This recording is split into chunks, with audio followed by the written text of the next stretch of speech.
जैसा कि दोस्तों मैंने आप लोगों को बताया था कि जो हमारा पहला चैनल है क्राइम सफ़र वो डीमोनेटाइज हो चुका है। इसकी वजह से हमने ये अपना सेकंड चैनल बनाया है जिस पे आप लोगों की सपोर्ट की बहुत ज़्यादा ज़रूरत है।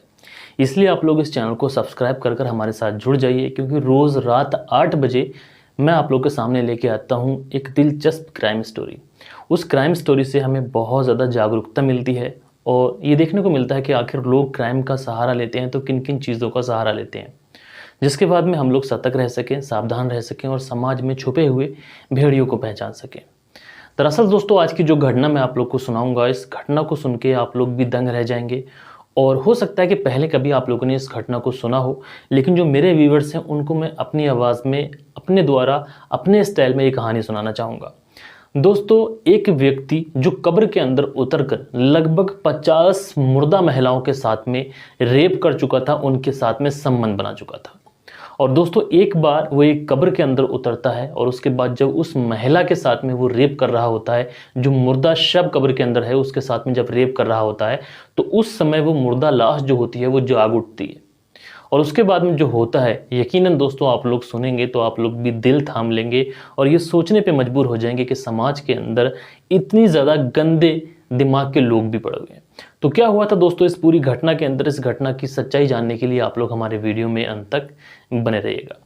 दरअसल दोस्तों, ये जो घटना मैं आप लोग को सुनाने जा रहा हूँ, ये घटना है पाकिस्तान की। पाकिस्तान का एक शहर है कराची, और वहीं से लगभग 40 से 50 किलोमीटर दूर एक इलाका पड़ता है जिसको बोलते हैं सरगोदा। और दोस्तों, सरगोदा के अंदर एक रियाज नाम का लड़का रहता है। अब रियाज सरगोदा में काम की तलाश करता है, लेकिन वहाँ पे काम ज़्यादा ना होने की वजह से उसे काम नहीं मिलता है। कभी काम मिल जाता है तो कभी काम नहीं मिलता है। इसलिए परेशान होकर वो शहर का रुख करता है। अब शहर कराची के अंदर वो आ जाता है। 1 महीने का अपना पूरा इंतज़ाम लेके आया था, कुछ पैसे थे, खाने पीने का जिनस पानी था, और वहीं पर एक किराए का रूम लेता है और वहीं पर रहने लगता है और काम ढूंढने लगता है।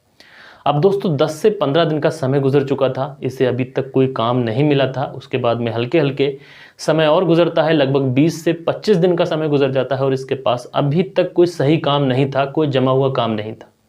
अब इसके लिए परेशानी ये थी कि जिस घर से, गांव से जो कुछ सामान लेके आया था, जो कुछ खाने पीने का अनाज पानी लेके आया था, वो अब खत्म होने की कगार पे था। और दोस्तों, जो इसके पास पैसे थे वो भी खत्म होने की कगार पे थे। अब ये परेशान, लेकिन जब रियाज बाहर जाता है तो उसकी मुलाकात एक व्यक्ति से होती है, जिस व्यक्ति का नाम होता है वजीरा। अब दोस्तों, वजीरा और रियाज के बीच में रोज़ बात होती है और रियाज वजीरा को बताता है कि वो गांव से आया था, नौकरी ढूंढने के लिए आया था, लेकिन उसे अभी तक नौकरी तो मिली नहीं है और साथ में उसका जो जिनस पानी था वो भी अब खत्म होने वाला है। निराश है, परेशान है, क्या गांव लौट जाए, क्या करेगा क्या नहीं करेगा, परिवार की जिम्मेदारी है। तो उसे जो वजीरा है वो कहता है कि तुम काम ढूंढ रहे हो, लेकिन जब तक तुम्हें काम नहीं मिलता है तुम मेरे साथ काम कर लो। दरअसल वजीरा एक कब्रिस्तान में माली का काम करता था। वजीरा वहाँ पे पौधों को पानी दिया करता था और साथ के साथ अगर कोई व्यक्ति या फिर कोई महिला जिसकी मृत्यु हो जाती थी तो उसके लिए कब्र खोदने का इंतज़ाम भी वही वजीरा करता था, जिसकी एवज में उसे कुछ पैसे मिलते थे, जिससे वह अपना भरण पोषण कर रहा था। अब रियाज जो है वो वजीरा के साथ उसके इस काम में ज्वाइन कर लेता है और उसके साथ ये एक तरीके से पार्ट टाइम जॉब समझ के उसको करने लगता है। अब वजीरा और रियाज दोनों कब्रिस्तान के अंदर रहने लगते हैं एक साइड में, और वहाँ पर दिन भर पेड़ों को पानी देते हैं। और इस बीच अगर किसी व्यक्ति की मृत्यु हो जाती है, फिर किसी महिला की मृत्यु हो जाती है, या फिर किसी पुरुष की मृत्यु हो जाती, तो ये लोग उसके लिए कब्र का इंतज़ाम करते हैं। लेकिन दोस्तों, आज जब रियाज यहाँ पर पेड़ों को पानी दे रहा था, उसी समय एक व्यक्ति आता है कि एक कब्र खोदने का इंतज़ाम करना है। दरअसल एक महिला की मौत हो चुकी है। अब जब ये बात वजीरा सुनता है कि एक महिला की मौत हो चुकी है तो वजीरा बहुत ज़्यादा खुश होता है। अब रियाज उससे इस खुशी की बारे में पूछना चाहता है, लेकिन उस समय वजीरा कहता है कि दरअसल जब कोई कब्र खुदती है तो हमें पैसे मिलते हैं, ये खुशी सिर्फ उसी की खुशी है, क्योंकि इससे हमारा जीवन चलता है, जीविका चलती है। अब उसके बाद में दोस्तों, रियाज और वजीरा उस महिला की कब्र बनाते हैं और कब्र बनाने के बाद में आखिरकार वो समय आता है जब उस महिला को उस कब्र के अंदर दफना दिया जाता है।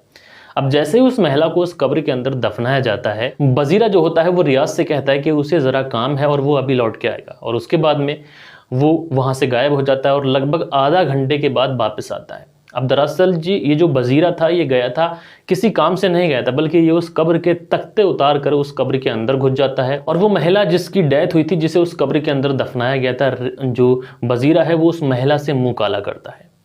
अब दोस्तों उसके बाद में इनकी जो ज़िंदगी है ऐसे ही चलती रहती है। जब भी किसी महिला की डेथ होती वज़ीरा जो है उसके साथ में इस तरीके का कृत्य करता।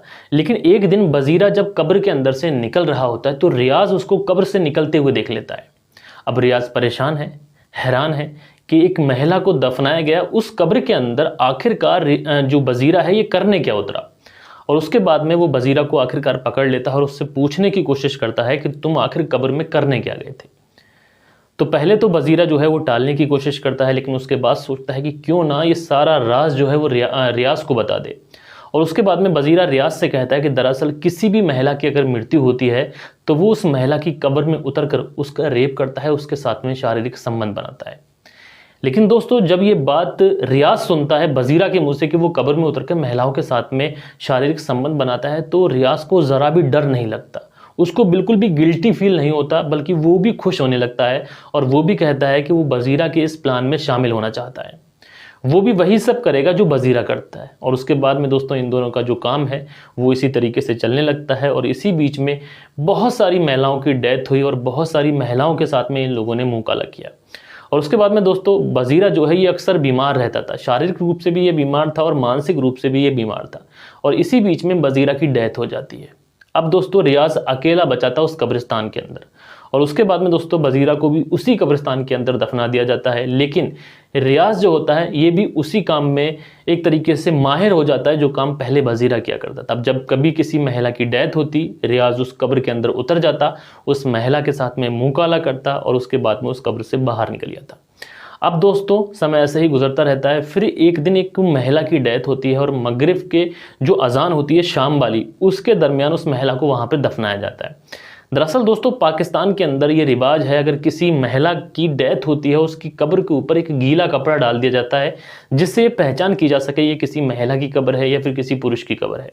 और उसके बाद में दोस्तों रियाज़ जो होता है वो उस कब्र के अंदर उतर जाता है और जैसे ही उस कब्र के अंदर उतर कर उसका कफन हटाता है और उसके साथ में मुँह काला करने की कोशिश करता है, इसी बीच में उसकी नज़र उस महिला के चेहरे पर पड़ जाती है। अब जब उस महिला के चेहरे पर उसकी नज़र पड़ती है तो वो देखता क्या है कि उसकी आंखों से एक अजीब तरीके की रोशनी निकल रही है। जब वो उस रोशनी को देखता है तो वो घबरा जाता है, वो तुरंत कब्र से निकलकर बाहर भागता है और बाहर भागते भागते चीखता हुआ वो शहर की तरफ भाग रहा होता है। और उसी बीच में उसे कुछ लोग मिलते हैं, वो पूछते हैं कि भाई क्या बात है, तुम क्यों भाग रहे हो। तो वो जो पूरी कहानी है उन लोगों को बताता है। लोग जो होते हैं उसे पकड़ लेते हैं, उसे मारने लगते हैं और उसी बीच में पुलिस वहाँ पर पहुँच जाती है। पुलिस जैसे तैसे कर रियाज़ को उन लोगों से बचाती है और इस तरीके से जो रियाज़ है उसकी लिंचिंग होते होते बच जाती है दोस्तों। और उसके बाद में वो लोग पुलिस वाले जो होते हैं वो रियाज़ को जो पुलिस स्टेशन लेके जाते हैं और पुलिस स्टेशन में ले जाने के बाद में उससे पूछताछ करते हैं कि आखिर मामला क्या है। तो रियाज़ जो पूरी कहानी पुलिस वालों को सुनाता है तो पुलिस भी हैरान परेशान कि आखिर इस तरीके के दरिंदे भी समाज में है। उसके बाद में पुलिस उस रियाज़ को लेकर कब्रिस्तान में जाती है और हर एक कब्र पर रियाज़ जाकर बताता है कि इस कब्र में उतर कर उसने मुँह काला किया है। अब परिवार वाले जब लोग ये बातें सुनते हैं तो उनके घर की महिलाएं भी कब्रिस्तान में दफन थी, सबका रो रो कर बुरा हाल होता है, लोग चीखें मार मार कर रोने लगते हैं। और दोस्तों जब ये कहानी बाहर आई थी तो इस कहानी ने ना कि पाकिस्तान, हिंदुस्तान, बांग्लादेश, नेपाल बल्कि पूरी दुनिया में इस कहानी ने सनसनी मचा दी थी। तो दोस्तों आखिरकार रियाज़ को पकड़ा तो गया, लेकिन उसको किस तरीके की सज़ा मिली इसकी अभी तक कोई पुष्टि नहीं है। ये वाक़या साल 2010 का है।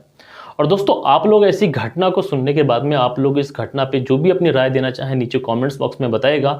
हम लोग मिलेंगे हमारी किसी और वीडियो में किसी और सच्ची घटना के साथ। जब तक के लिए अपना ख्याल रखें। जय हिंद, जय भारत।